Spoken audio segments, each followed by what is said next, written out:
आपको एक कमाल की चीज बताऊं जिसको अंग्रेजी भाषा में ट्विन टेलीपैथी बोलते हैं। सिंपल शब्दों में समझाऊं तो इसका मतलब ये है कि दो जुड़वा लोग जो एक टाइम पे पैदा हुए, वो एक दूसरे के दिमाग में क्या चल रहा है बिना कुछ बोले समझ जाते हैं, भले ही वो आमने सामने मौजूद ना हो तब भी। एक स्पेशल टाइप का कनेक्शन जिसको डॉक्टर रियल लाइफ में मानने से साफ इनकार कर देते हैं। साइंस में इसका कोई प्रूफ नहीं है, लेकिन फिल्मों में तो है। और इसी मजेदार कॉन्सेप्ट पे बेस्ड है तापसी पन्नू की लेटेस्ट फिल्म ब्लर, एक खतरनाक सस्पेंस थ्रिलर जो आपके दिमाग से खेलने की पूरी ताकत रखती है। लेकिन पहले ही बता दूं, ये माल ओरिजिनल नहीं डुप्लीकेट है, इसीलिए फिल्म पसंद आए तो क्रेडिट ओरिजिनल को जरूर देना। हुलियाज आइस के नाम से एक स्पेनिश फिल्म है जिसका पोस्टर जितना इंटरेस्टिंग दिखता है, असलियत में फिल्म उससे भी ज्यादा भयानक है। कहानी दो जुड़वा बहनों की है जिनका आपस में एक स्पेशल कनेक्शन है। जैसे मैंने आपको पहले समझाया, सेम टू सेम उसी टाइप का। अब होता यह है कि दिल्ली में रहने वाली एक बहन को अचानक रात में अपने गले में कुछ घुटन सी महसूस होती है। फटाफट दूसरी बहन को फोन मिलाया जाता है जिसका कोई जवाब नहीं आता, और जैसे ही नैनीताल में उसके घर का दरवाजा तोड़ा जाता है, सामने उसकी लाश मिलती है फांसी के फंदे पे लटकी हुई। अब एक कमाल की बात और सुनिए, ये जो बहन है जिसकी मौत हुई है, वो आंखों से पूरी तरह अंधी हो गई थी। उसको इंतजार था किसी डोनर का जो उसको अपनी आंखें दे सके।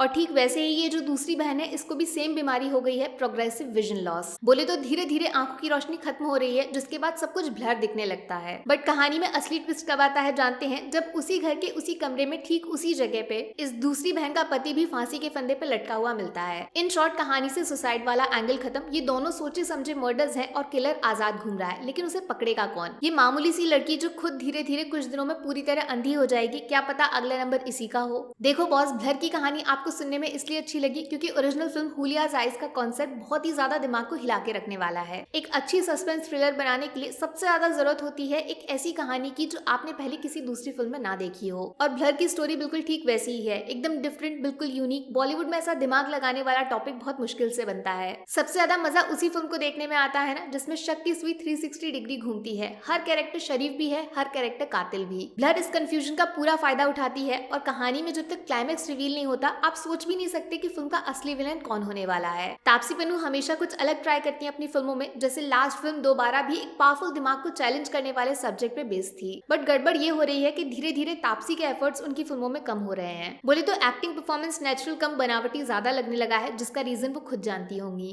यहाँ ब्लर में भी आपका दिमाग तो फिल्म की कहानी में पूरी तरह उलझा हुआ है, लेकिन तापसी की एक्टिंग आंखों को उतना सेटिस्फाई नहीं करती। और फिल्म के डायरेक्टर उनकी ज्यादा मदद नहीं करने वाले, क्योंकि स्क्रीन प्ले शुरुआत में थोड़ा धीमा, इधर उधर बिखरा टाइप का है। ऐसा लगता है ओरिजिनल फिल्म को देखकर बस वही सेम चीजें छापने के चक्कर में वो फिल्म को एक सीक्वेंस देना भूल गए। कहानी बार बार रीसेट हो जाती है, पिछले सीन से अगले सीन का कोई कनेक्शन नहीं है, बस ओरिजिनल में था तो रीमेक में भी डाल देते हैं। बाकी सस्पेंस थ्रिलर में अच्छे म्यूजिक का होना बहुत जरूरी होता है, जो नॉर्मल सीन को भी स्पेशल बना सकता है, लेकिन ब्लर में वो चीज गड़बड़ है। तो यार मेरी तरफ से फिल्म को मिलेंगे 5 में से 2.5 स्टार्स। पहला तो मजेदार कहानी जो क्लाइमेक्स तक आपको बिजी रखेगी। दूसरा, ये ट्विन टेलीपैथी वाले कॉन्सेप्ट का बढ़िया इस्तेमाल, डुप्लीकेट सही, नकल के लिए भी अकल चाहिए। और आधा फालतू बॉलीवुड मिर्च मसाला लगा के टाइम वेस्ट न करना, सिर्फ फिल्म की कहानी पे फोकस रहता है। नेगेटिव्स में 1 स्टार कटेगा, कमजोर स्क्रीन प्ले, डायरेक्शन परफेक्ट नहीं है। दूसरा, तापसी थोड़ी कंफ्यूज लगी फिल्म में, उनका परफॉर्मेंस सेटिस्फाइंग नहीं है। और आधा, एक सस्पेंस थ्रिलर में बीजीएम को इग्नोर मारना, छोटी लेकिन मामूली गलती बिल्कुल नहीं। बाकी वीडियो में कुछ पसंद आया हो या फिर कुछ शिकायत करनी हो तो मैं आपको इंस्टाग्राम पे भी मिल जाऊंगी, वरना थोड़ा सा इंतजार करिए। मिलूंगी आपसे अगले वीडियो में। Take care, bye bye.